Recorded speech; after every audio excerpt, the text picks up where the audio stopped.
Le dernier jour sur terre, un jour que personne ne pourra éviter. Un jour où la vérité éclatera, où chaque âme goûtera la mort et où tout ce que nous connaissons disparaîtra. Écoute bien, car ce que tu vas découvrir te fera réfléchir sur ta vie, sur ta foi et sur ton retour vers ton Créateur. Tout commencera lorsque les grands signes de la fin des temps apparaîtront. L'apparition du faux Messie, Al-Masih ad-Dajjal, l'arrivée du Mahdi et la sortie de la bête de la terre qui parlera aux gens. À ce moment-là, un signe bouleversant frappera le monde. Le soleil se lèvera à l'ouest. Ce jour-là, la porte du repentir se fermera pour toujours. Aucun pardon, aucune excuse, aucun retour possible. Même si une personne supplie Allah à ce moment, son repentir ne sera plus accepté. Le soleil se lèvera ainsi pendant 3 jours avant de revenir à son lever habituel. Mais l'humanité aura basculé vers son destin final. Peu après, un autre phénomène terrifiant apparaîtra. Les gens lèveront les yeux vers le ciel et verront une fumée épaisse recouvrir toute la terre. Une brume suffocante enveloppera le monde, cachant la lumière du soleil, des étoiles et de la lune. Les hommes pleureront, supplieront, demanderont pardon, mais il sera trop tard. Allah dit dans le Coran: « Attends donc le jour où le ciel apportera une fumée visible qui enveloppera les gens. Ce sera un châtiment douloureux. Puis la terre tremblera violemment. 3 énormes effondrements se produiront, l'un à l'est, l'autre à l'ouest et le troisième dans la péninsule arabique.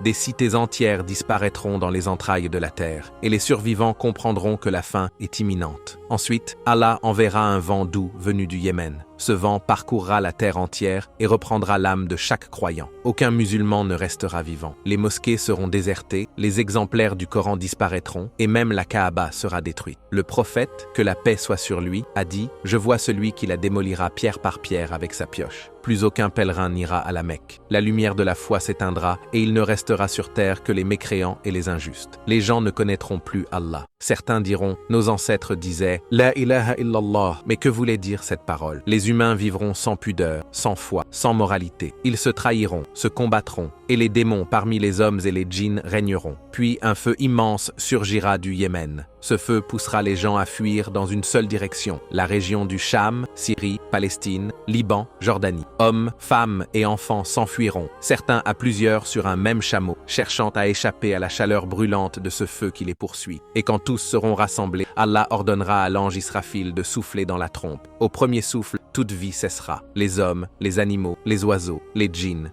tous mourront, sauf ceux qu'Allah aura choisi d'épargner. Puis un long silence régnera, durant 40 jours, mois ou années, nul ne le sait. Pendant ce temps, une pluie abondante tombera sur la terre. Les corps des hommes, depuis Adam jusqu'au dernier, renaîtront de la terre comme des plantes après la pluie. Quand tout sera prêt, Israfil soufflera de nouveau dans la trompe. Les morts se relèveront, abasourdis, terrifiés, regardant autour d'eux un monde totalement transformé. Les montagnes se seront effondrées, les mers embrassées et la terre changée. Plus d'échappatoire, plus de refuge. L'appel d'Allah sera entendu par tous, et même les anges connaîtront la mort. Il ne restera que Gabriel, Michaël, Israfil et l'ange de la mort. Allah ordonnera à l'ange de la mort de prendre l'âme de Gabriel, puis celle de Michaël, puis celle d'Israfil, jusqu'à ce qu'il ne reste plus que lui seul. Alors Allah lui dira: « Meurs !» Et l'ange de la mort poussera un cri si puissant que si les créatures étaient encore vivantes, elles mourraient toutes sous le choc. Le silence régnera. Plus de ciel, plus de terre, plus d'anges, plus de rois. Alors Allah dira: « Ô terre, où sont tes fleuves? Où sont tes arbres? Où sont tes rois et leurs fils? Où sont les tyrans et ceux qui vivaient dans mes bienfaits? À qui appartient la royauté aujourd'hui ?» Personne ne répondra. Alors Allah lui-même dira à Allah, le seul, le dominateur suprême: « Mes frères et sœurs, voilà comment tout se terminera. Voilà le début du jour du jugement. Réfléchis à ce moment où ni richesse ni pouvoir ne vaudront plus rien, où seuls tes actes et ta foi auront du poids. Remercie Allah pour le bienfait de l'islam. Et avant de quitter cette vidéo, abonne-toi à la chaîne Lumière de l'Islam, mets un like, partage ce rappel, et qu'Allah nous accorde à tous une fin heureuse et une place dans son paradis. Amin.